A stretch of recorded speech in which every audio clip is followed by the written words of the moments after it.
Hey everybody, welcome back to Weber State's super professional lessons on how to become a video editor, taught by the most professional professor ever. Today we are going to design some graphics for our video. This is for the commercial project, so I'm actually building this based on what I did in my screen recording for this last year. We have an offer that we need to put on the screen. This is what I mean by offer. It's the call to action. The call to action in commercial is, hey, go to this website to learn more. That's a call to action. An offer is 10% off our entire inventory. So that's the offer. So we're going to make sure we get an offer and a call to action. We need to give our audience something to do and a reason to do it. So this portion of this assignment is going to be done in Photoshop. We've done the title designer, the legacy title designer. We've made titles, and Photoshop gives us the ability to do a little bit more design work for our titles and graphics.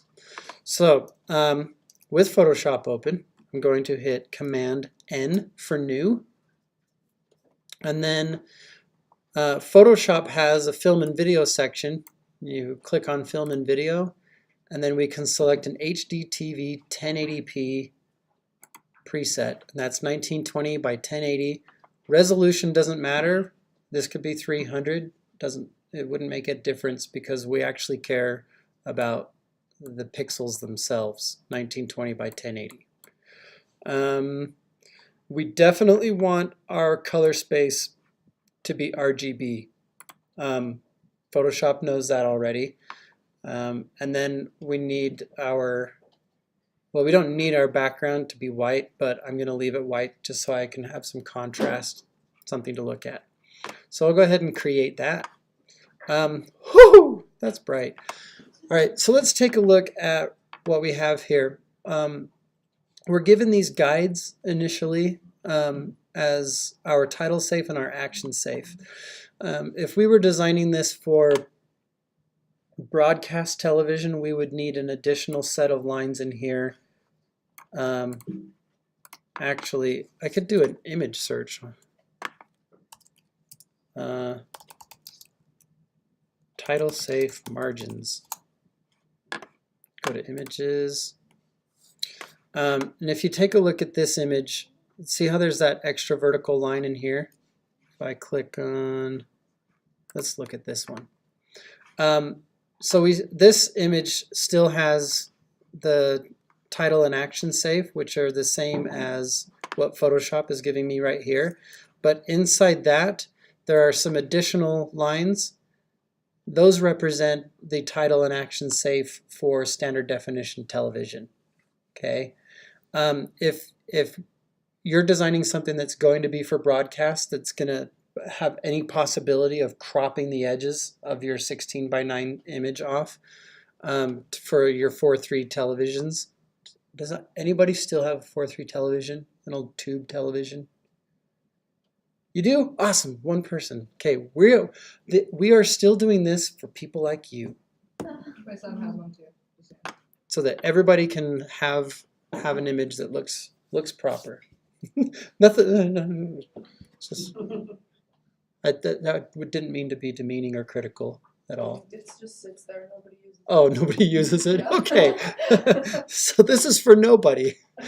There is an additional set of title and action safe right here to be mindful for those who still have tube televisions that they're actively using.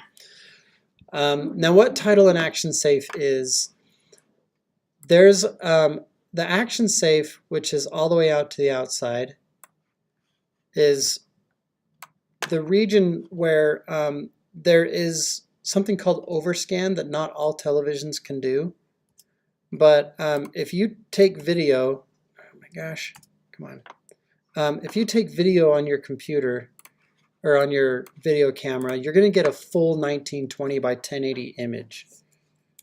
The problem with that is when you're broadcasting or being displayed on a television set, there is there's a margin of error in here that some televisions won't show every single pixel out to the edge of that.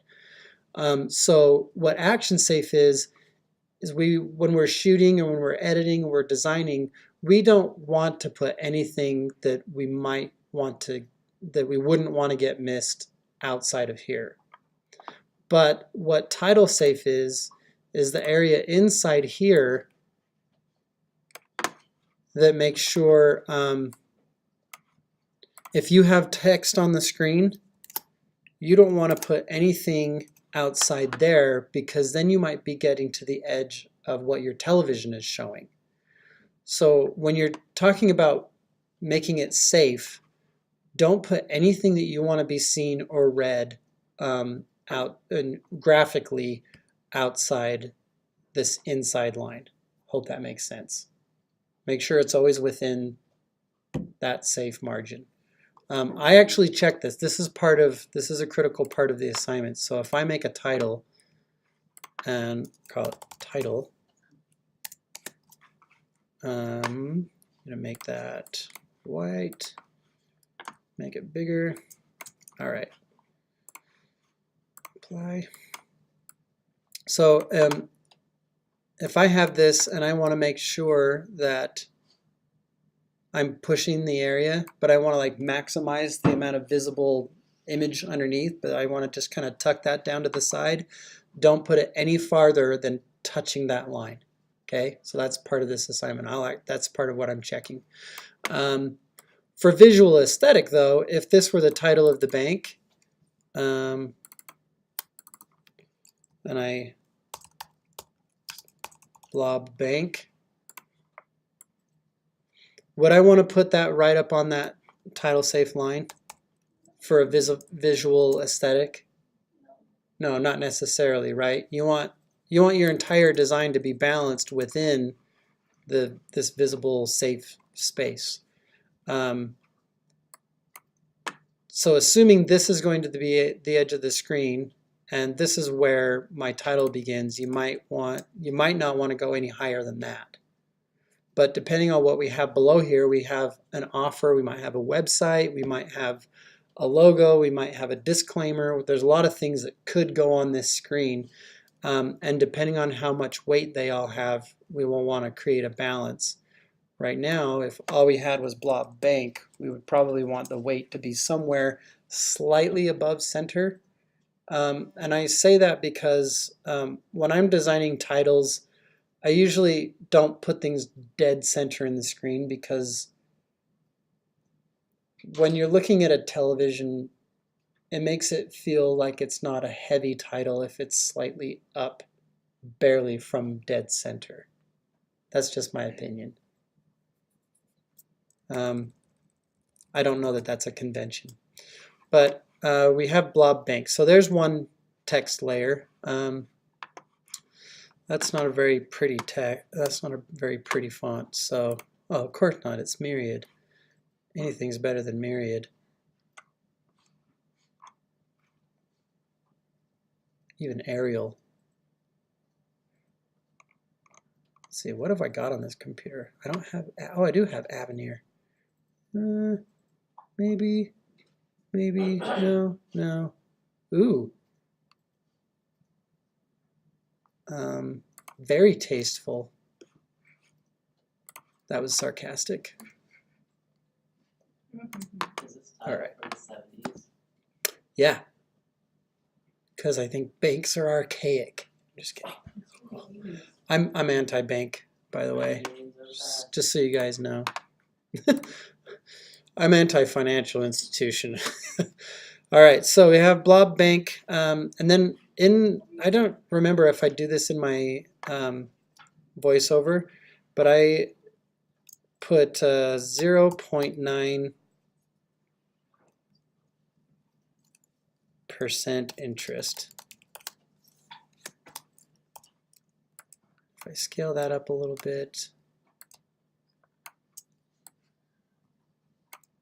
So this should be our next big thing. That's like before you get to the small type, like all the caveats. That's what you want people to see, because that's like It's really good for a checking account or a savings account. Let's see, I'm gonna go to I need my character panel here so I can do a baseline shift. Move that up, make this smaller.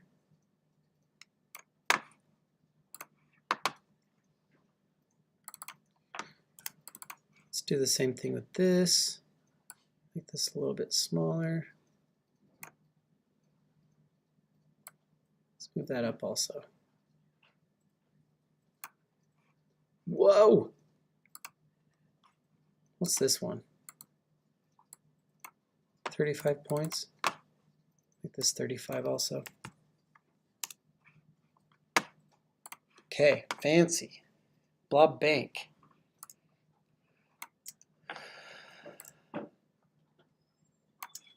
What should our call to action be? Come in today? Apply online. Apply online? We use the brick and mortar banks.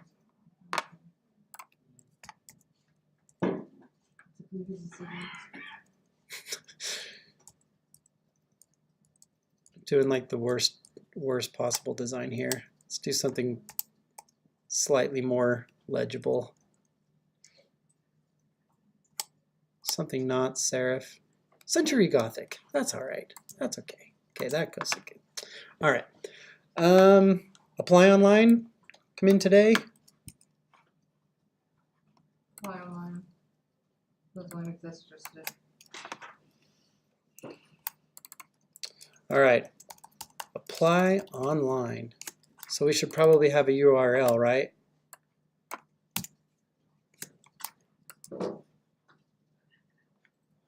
See, if I put this over here, that's going to start looking like part of the logo. Blob Bank, apply online, because we don't have any brick and mortar stores. All right. Let's put that there. Looks like blobbank.com is available. Really? Yeah. Let's buy it. How much do they want? URLs aren't that expensive usually. Unless somebody has already bought up that URL and Like yeah, you are if trying to acquire if it, then you have to someone pay is, more. Like, camping on it for whatever reason. Oh. All right, I'm going to add some small text here for the first 6 months. Is that too small? Yeah. Okay. How do you get the resizing bars on your text? Well, I'm doing it not the best. It's better to actually change your font size in your character panel. But I was just hitting Command T to do a transform box and then scaling it up using Shift. Okay. It's not like, it's better to do it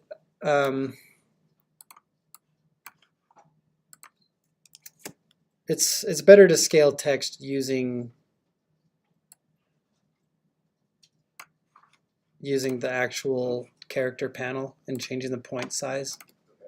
At least that's what a designer told me once. I'm not really a designer. I'm more of an editor, animator, motion graphics animator.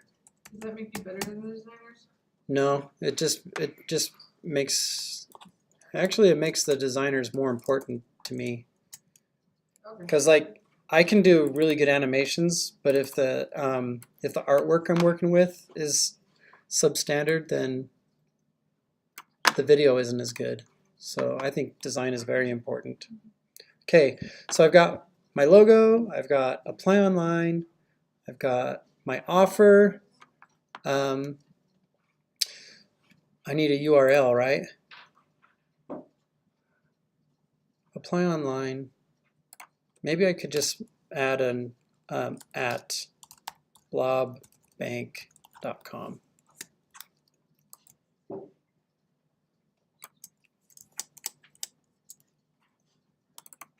Let's make this not title case now. It might be beneficial to make this more legible, to make that caps. Blob Bank.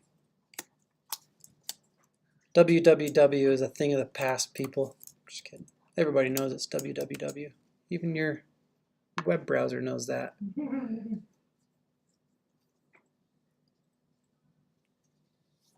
Okay, so let's see. Stacking orders, not really that important right now. 0.9% stakes interest, let's see. Should just keep everything centered. If I didn't have this centered, if I kept this over here, what would make sense to put over here? Logo. Oh, my logo's up top. I made that text my logo. I just Oh. decided. I could draw an icon and, you know, put it above the logo. Then I have, or to the side. But if I did a vertical bar, I could do like a shape or a vertical bar. Maybe I'll just do a shape right here. Fill that with white. Then what I could do, maybe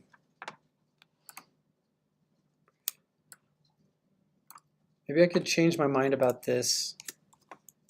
Duplicate that layer. Put the URL to the side. Put this apply online in the middle.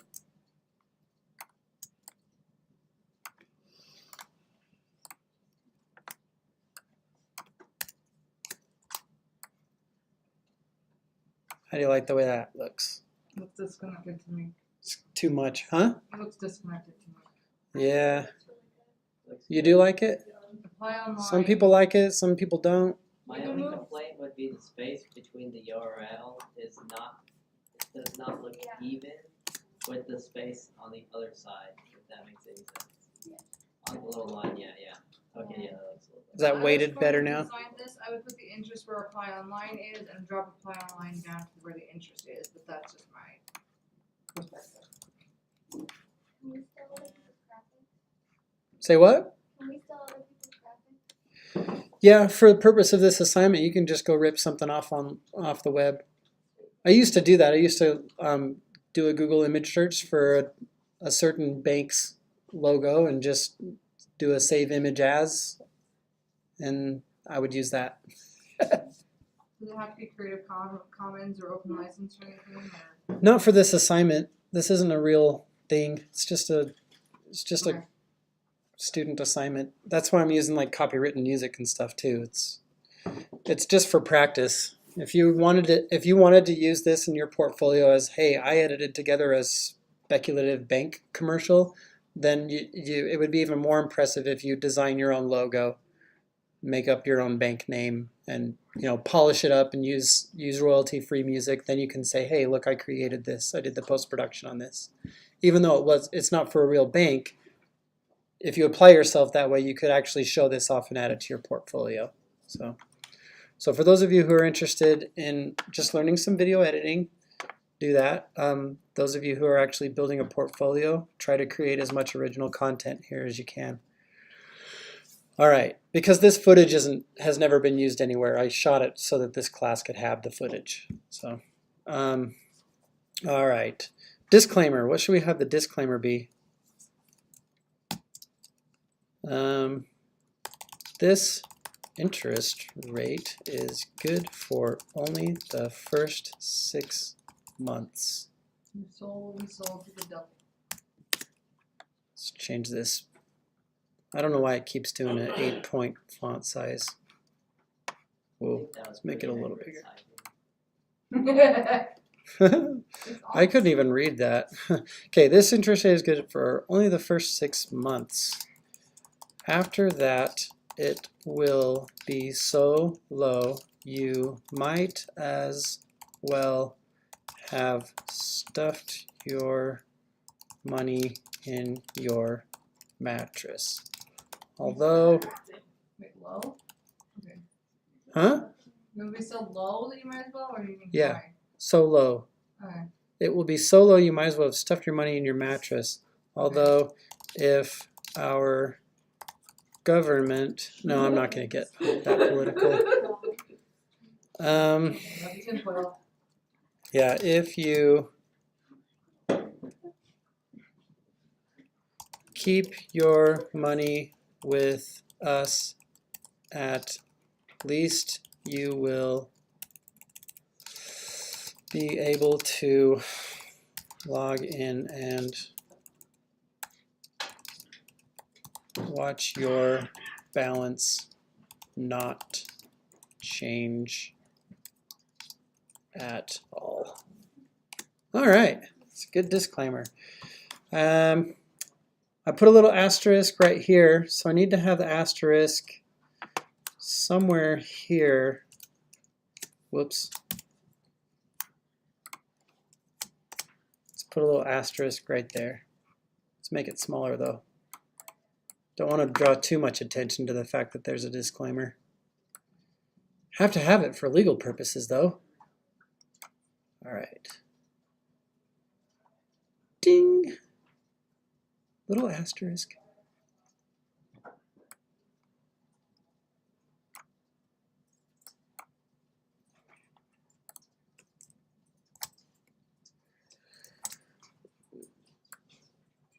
we go. All right. Lovely? Lovely. All right, so now I could probably get rid of this background or make the background not be my title and action safe guides. Little cool thing about Photoshop is if I have these foreground and background colors selected, Command Delete will fill the entire layer or the selected area within the layer with that background color. Option or Alt Delete will fill it with the foreground color. So there's a little tip for you. I like that. That looks okay, right? It's pretty stale looking, but it'll be fine for today. All right, so we have multiple layers. If I'm thinking ahead, just each one of these layers could potentially come in as an object that you can animate in Premiere. So right now I've got this text layer, the blobbank.com, which is the URL. I've got my disclaimer. I've got my apply online, that's my call to action. I've got this vertical bar. I've got for the first 6 months, I've got the offer. So depending on how much I'm going to break this part and animate it, I might want to reduce the number of layers that I'm working with. For example, it might be easier for me to combine for the first 6 months and the 0.9% interest onto one layer. And to do that, I would select both of those layers and hit Command E, and that would combine them together. The only problem with that, though, is it does rasterize that text, so I'm not able to further edit the text. Another thing I could do is create one text layer that would have all of that in it. So I at least have a shape. Usually I do this with more than one shape, but I have a shape. I've got a logo, so I'm going to go ahead and just save this the way it is. So Command-Shift-S. I'm going to call this EndSlate 2017 because that's the year we're in right now.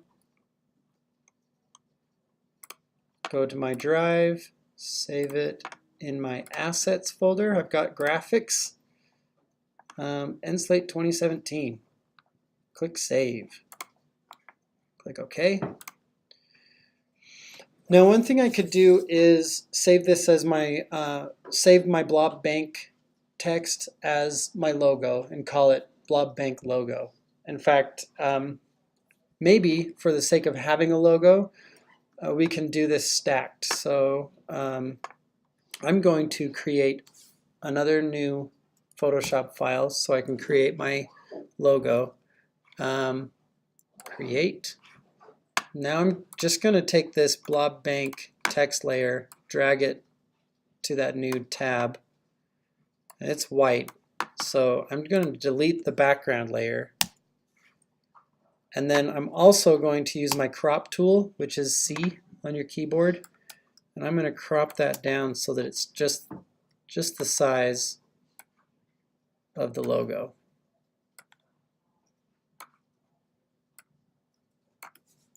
Hit enter to adopt that. You know what? I'm going to undo that because I was going to stack this text so that I can have two different versions of my logo.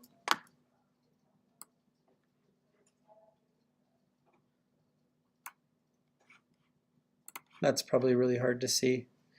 Make a new layer.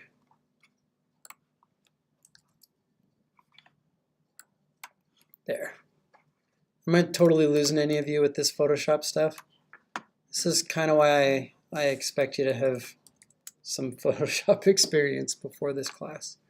All right, Blob Bank. Should we get really creative with this logo? Yes!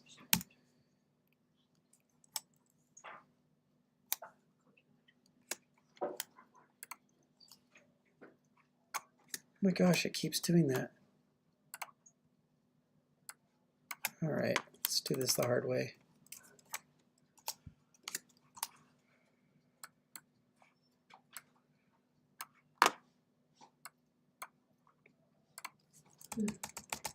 Get ready to be amazed.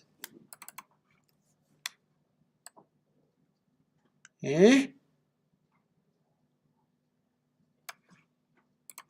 Yeah. That's sweet. Nice logo, Scott. All right, now I'm going to crop this down. Adopt that. Save this as logo 2017. Good to go. Okay, good. All right. So I have two Photoshop files I've created. One of them has 3 layers. That's my logo. One of them has more than that, and that's my end slate. So that's going to have everything in it I need. I can go ahead and quit Photoshop now. Now let's Command Tab over to Premiere and import these graphics.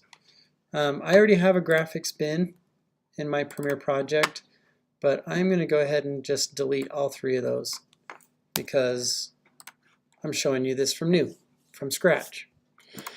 All right, let's with this bin open, I'm just going to double click inside it so that I make sure I'm going to import into it.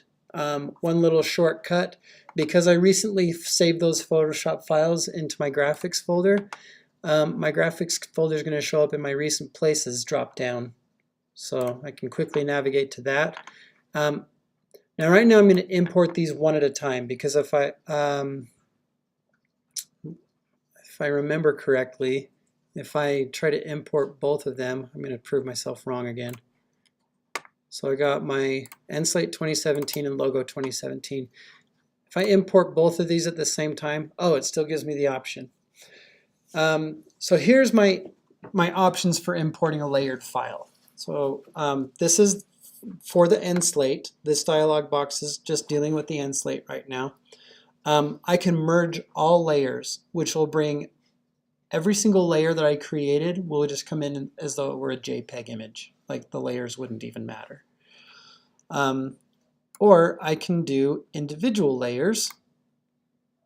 I can select whichever ones I want, or I can select all of them. Or I can import them as a sequence, which will allow me to animate each one individually, and they'll be placed in the position that they were created in the Photoshop file. So this is the option I'm going to use right now, is the sequence. But I'm also going to change this option from document size to layer size. So under footage dimensions, I'm going to do layer size so that I can work with each one like an object its own size. Click OK there. And then here are my import options for my logo 2017.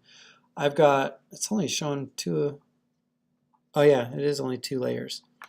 This one I'm going to merge all layers because the logo, I don't need to have the B and the lob ink layers separated. I'm just going to bring them in as one object.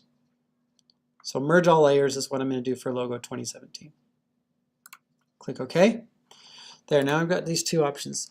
The end slate came in as its own bin. So if I double click on that, I have all these different, see there's the vertical line, there's the apply on line, there's my disclaimer, all that stuff. But here is the sequence. So if I double click on that, that came in not looking right. That's unfortunate. Let me try the other option. Let me import this as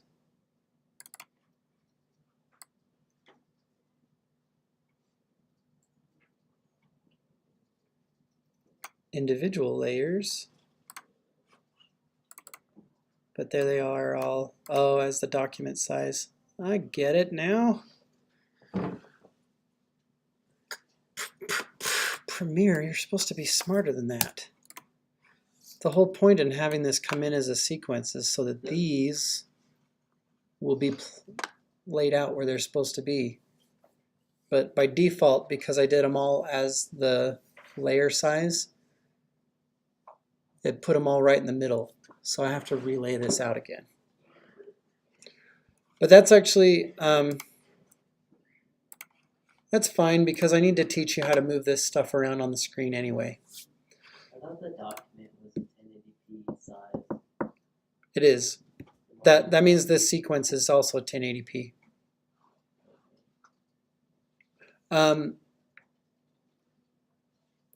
So let me show you the difference.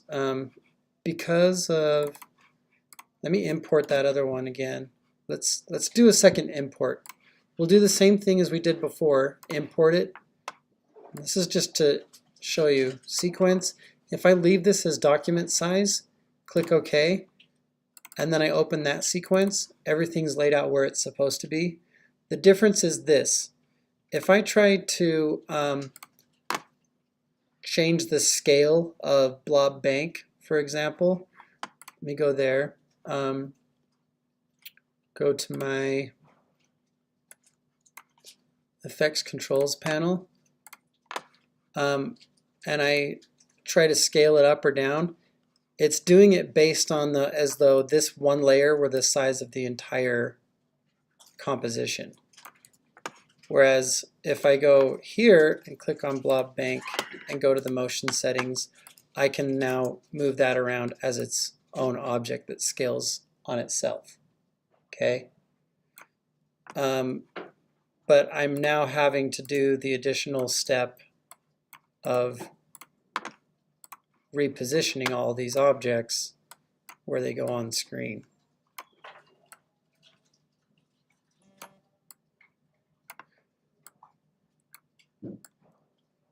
So just to show you what I did in order to get these to start moving around,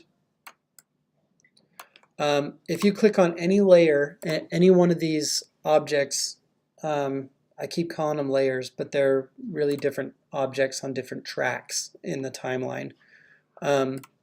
Whichever one's on top, that's what's going to show up on top, just like in Photoshop. Okay, so the stacking visually is the same top to bottom. If I click any of these that are selected, if I click in the Effects Controls panel on this motion word, that will allow me to change the motion settings or change their position in the program monitor or the program panel. See this little binding box that came around it? That's like a transform box in Photoshop. Okay, so if you hit Command T in Photoshop, you get this transform box around it. That automatically shows up as soon as you select its motion settings. In the Effects Controls panel, you can do these using values.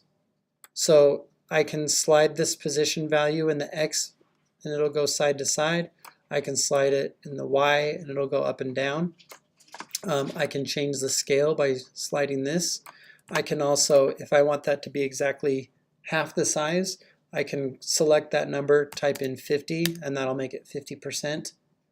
Okay, so you can do rotation, you can change the anchor point. So what the anchor point is, let me use this one. See this little circle with the crosshair in the middle? that's the anchor point. What the anchor point does is if I change the rotation or the scale, let me change the rotation, that is the nail in the board around which the object will rotate. So if I change the anchor point so it puts it over to the side, if I change the rotation, it'll now rotate it like that. The way I'm getting back to the beginning of all these is I'm just hitting Command Z to get it back. Can you do that as an animation? Yes, yeah, I'll get to that. That's where I'm going next. So what else? Okay, so I can also do all that stuff visually here. So I can grab the edge of it and it'll do a uniform scale. I can just click on it and move it around. Okay. And that's, once I get one binding box, I'm kind of able to grab each individual layer once I've got one binding box, because then it's kind of like becomes a visual editor. And if I want to make sure I'm getting all this stuff in the middle, I can go and view my title safe margins. There, I can put that right in the middle, put it down, put that right in the middle below it. Make all of these objects kind of center on that space like they were before. Now I can kind of redesign a little bit too, because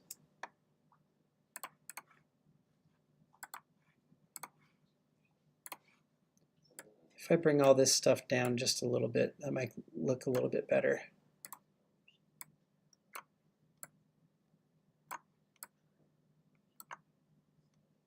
So you might be thinking, why don't you just bring them all in as the document size? Then you don't have to do all this nudging around like you're doing. So let me answer that right now. For the first 6 months, let's get you right where I want you. Okay. Apply online still a little bit high. Okay. The reason is I want Blob Bank to grow as the end slate is on. Okay, so I don't want everything to just be sitting here not moving at all. The way I do that is I'm going to go back to the beginning of my timeline, and if you go to your effects controls panel with your motion settings twirled down, see this little stopwatch? This little symbol right here is a stopwatch. See this little stopwatch? If I click on any of these, the stopwatch on any of these values, that will turn on animation for those values.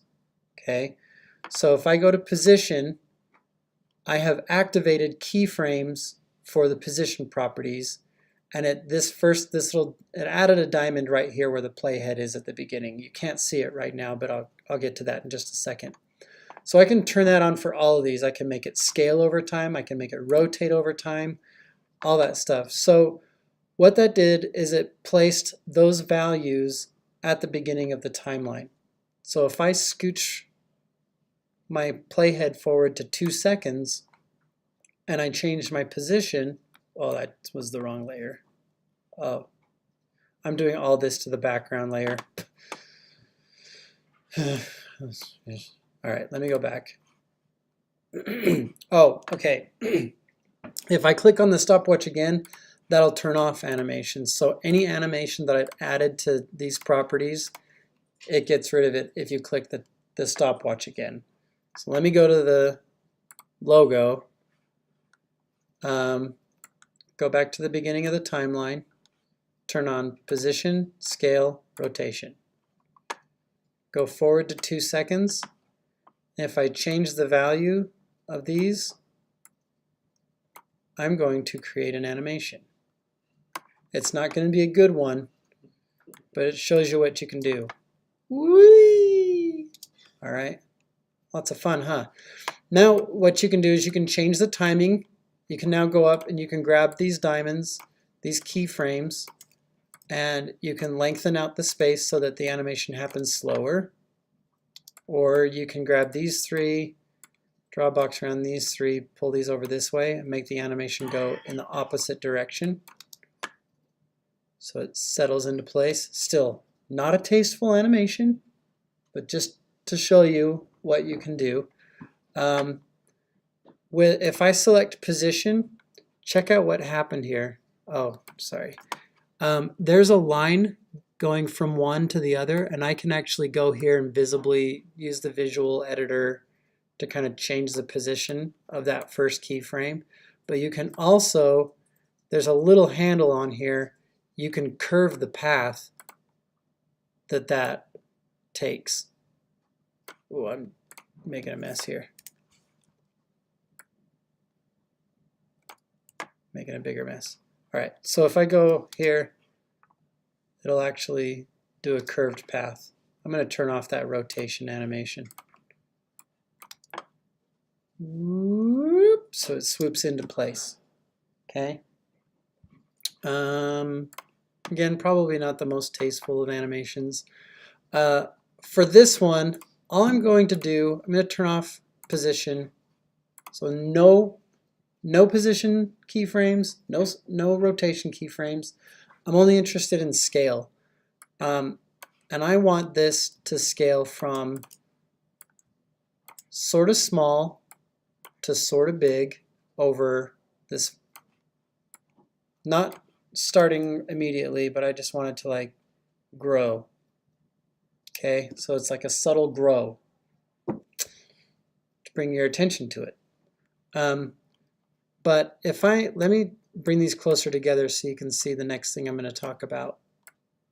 So it can go a bit faster, but think about motion and how objects move in real life. If you have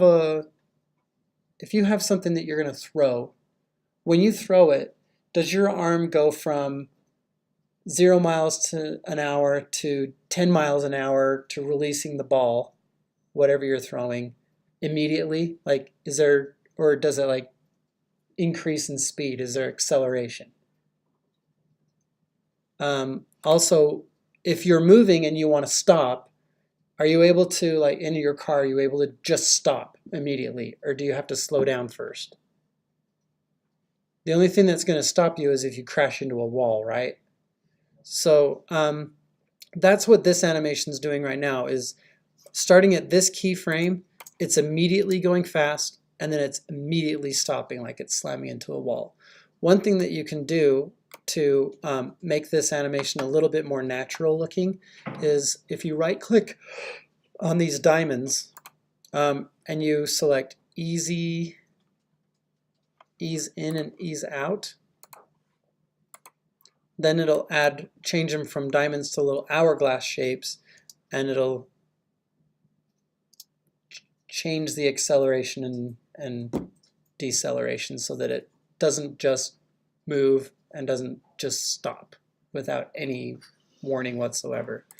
So I'm going to spread these out again, and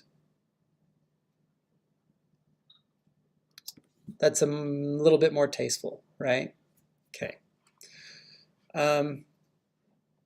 So let's take a look at our apply online.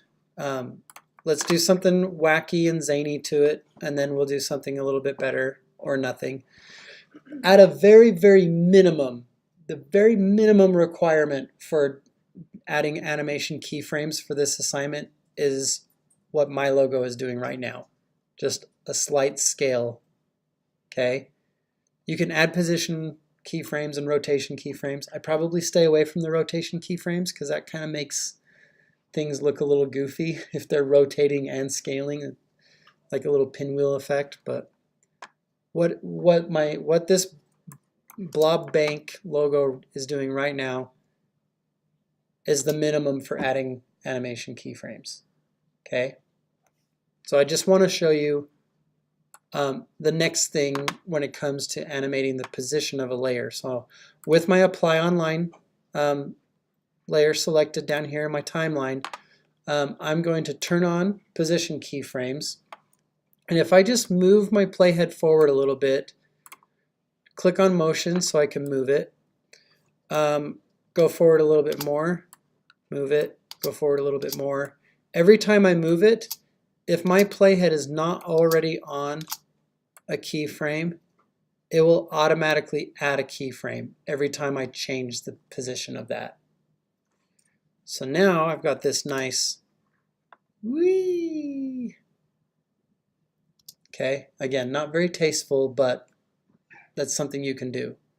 And it just makes this path that curves around and goes everywhere. And another really nice thing that Premiere is doing for me is, wow, you cannot see that against my gray. There are some little blue handles here. Let me go back to apply online. Next to each one of these dots, that's a position keyframe. It represents one of these. It's already added a Bezier to that path that it's taking, so it's not just like going from corner to corner to corner. It's trying to like curve it around. But there are these little handles out here. I can't even see this. That background is a terrible color. See if I can see it against black better. A little bit. Can you guys see that? Oh, yeah. Could you see it before? I could hardly see it. I can change the position of that so that my path really is going around this logo, and then I can change the curvature of that path by grabbing these handles. Okay, so you have a bit of control over, oh my gosh, those are little teeny marks. So I'm making it like go way out and around now. Okay, so you have some control over those things. That's a little bit wacky and zany for this assignment, so I'm going to go ahead and just turn off those position keyframes. But this is handy if what you want to do is, with this little vertical bar, you could theoretically take the rectangle and do some scale. Make the scale 0% right here, go forward a few frames, make the scale 100% here, and then it scales into place. Instead of like a transition, like just fading it in. You can also add some position keyframes to the interest rate in the first 6 months. Gonna have to do these individually. Add a keyframe to each of these here, go forward just a little bit. Then I can add a keyframe even though I'm not changing these values. I can add a keyframe here by clicking on this diamond, go down to 0.9% interest again, add a diamond there. Then I can navigate from keyframe to keyframe to make sure that when I do change my position keyframes, I am on a keyframe.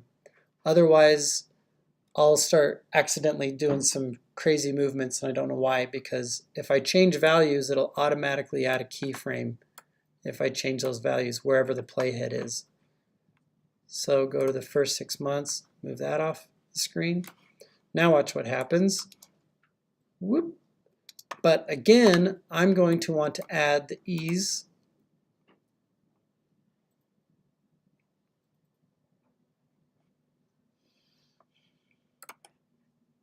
To both of those keyframes.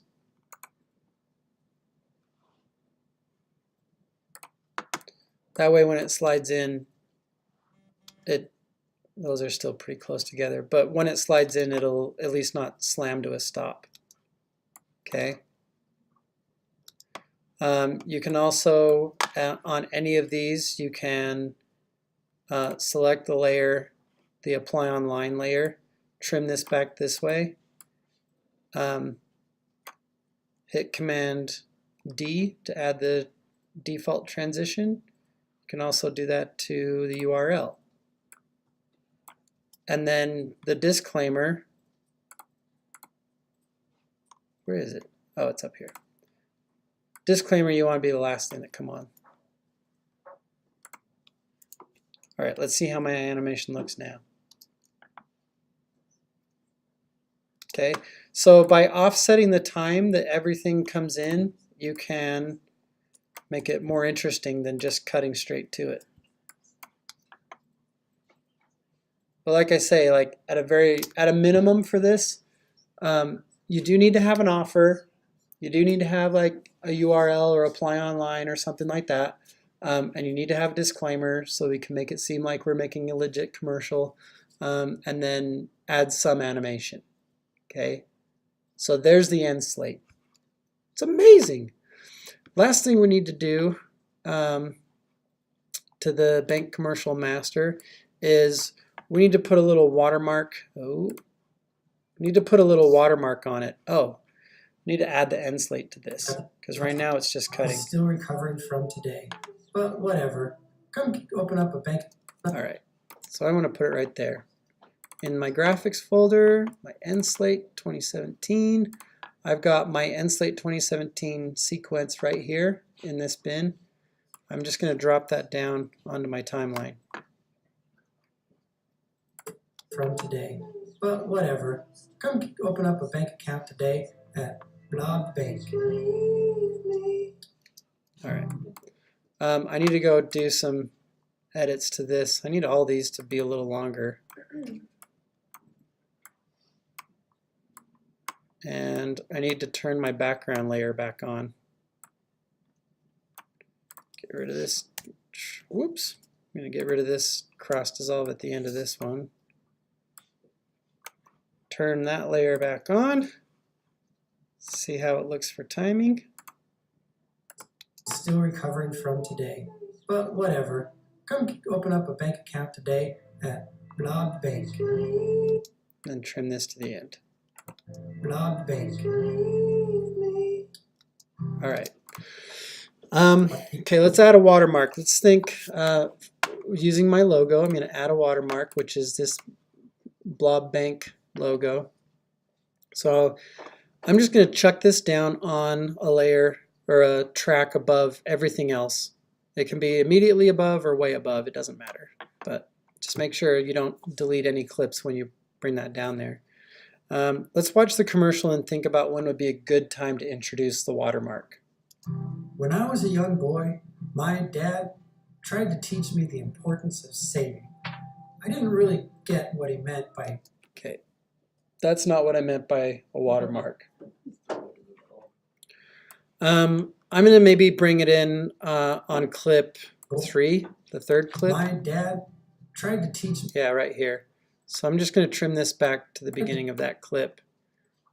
Add a cross dissolve so that it fades in. And then, again, in my motion, or up in my effects controls panel, I need to select the logo. And I can do this using motion settings, using these values over here and tucking it down here. Or I could just select motion and put it down physically like this by dragging it. Now, based on what I said at the beginning of designing titles in Photoshop, what should be the rule with this watermark as far as its position on the screen goes? Not outside. See, where I just put it right there is outside title safe. That's a no-no. So I'm going to drag it over here. Just make it touch that line right there. And now we're safe. So we can change the opacity of this to be like 50% opacity. Just like in Photoshop, you have blend modes, so you can change this to like an overlay so that it really just kind of bleaches the part that's underneath it. You can make it screen mode, which is kind of the same as because it's white, screen and lighten won't really do much. You could do a soft light, you know. Anyway, it's got all the same blend modes that Photoshop has, or most of them. So I kind of liked the way soft light looked. So you can change the opacity to make it more or less noticeable, but this satisfies the part of the requirement in the assignment to do a watermark or put a logo on the I screen. didn't really get what he meant by planting my piggy bank in the ground, but my dad has been known to have some pretty funny ideas. All right.